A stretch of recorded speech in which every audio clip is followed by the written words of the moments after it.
ওই কিরে, ওই কিরে, নেক্সট নেক্সট এন 74, এটা নিয়ে আজকে কথা বলবো। তো নেক্সট এন 74-এর যে বিষয়গুলো আপনারা এতদিন অনলাইনে দেখে আসছেন, আজকে সরাসরি লাইভ আপনাদেরকে আনবক্সিং করে দেখাবো। তো বক্সটি খোলার সাথে সাথে আমরা একটা ভালো মোটা, মানে মোটা কোয়ালিটির একটি গরিলা গ্লাস দেখতেছি। তারপরে দেখতেছি একটা ট্রান্সপারেন্ট কাভার, যেটা খুব ভালো মানের। আমার মনে হয়েছে যে এই মোবাইলটির বক্সে যথেষ্ট পরিমাণে গেজেট দেওয়া আছে। বাপরে, মোবাইলটি এত ভারী কেন? তো যাই হোক, মোবাইলটি সাইডে রেখে আমরা মোবাইলটির ভিতরে চার্জারটি দেখব।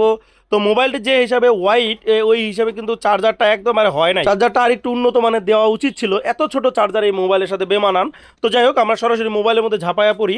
মোবাইলের লুকটা আপনারা কেমন লাগবে জানি না, তবে আমার কাছে যথেষ্ট ভালো লেগেছে। মোবাইলটির ওয়েটটা জাস্ট আপনাদের বলবো, এই বাজেটের মধ্যে জাস্ট ওয়াও। তবে ডিজাইনের কথা যদি বলতে যাই, তাহলে তো দেশীয় ব্র্যান্ডগুলো বরাবরই অন্য কোম্পানিগুলোর এই মোবাইলটির বেলাও তার কোনো ব্যতিক্রম হয়নি। তো মোবাইলটি অনেকটা রিয়েলমি C63 অথবা রিয়েলমি C61-এর মতো মডেল করছে, যেটা আমার কাছে মোটেও ভালো লাগেনি। নিজস্ব কোনো মডেল যদি তারা তৈরি করতে পারতো, তাহলে আমি তাদেরকে বড় বড় থ্যাঙ্কস আপ দিতাম। তো আরও যেটা খারাপ লাগছে, এত বাজেটের মধ্যে মোবাইলটি কেমনে হাফ এইচডি প্লাস ডিসপ্লে দিছে, অর্থাৎ 700x1500 শুধু HD plus display, full HD plus এখানে আমি আশা করছিলাম। তো এই বাজেটের মধ্যে মোটামুটি টেকনো ইনফিনিক্স তারা 5 হোল কাটআউটের ডিসপ্লে দিচ্ছে। এখানে শুধুমাত্র নচ ডিসপ্লে, যেটা 2020-21 আমরা দেখে চলে এসেছি, এই ডিসপ্লেটা এখানে বেমানান।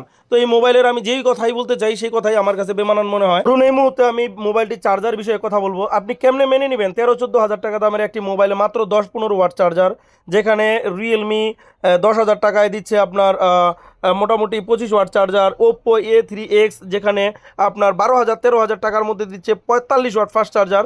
কেমনে মেনে নেবেন 13-14-15 হাজার টাকার মধ্যে একটা মোবাইল বের করতেছে মাত্র 10 ওয়াট ফাস্ট চার্জার?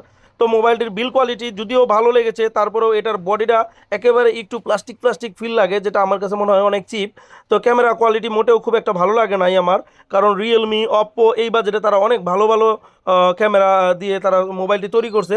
তবে এই মোবাইলটির একটা জিনিস অনেক ভালো লেগেছে, সেটা হলো এটার স্মুথনেস অথবা ডিসপ্লে ব্রাইটনেস, এই জিনিসগুলো ভালো লেগেছে। তবে ডিসপ্লেটা যদি এখানে 5 হোল দিত, তাহলে আমি তাদেরকে অনেক বড় ধন্যবাদ দিতাম এবং তাদেরকে আমি অনেক অনেক বিষয়ে আমি তাদেরকে ধন্যবাদ জ্ঞাপন করতাম।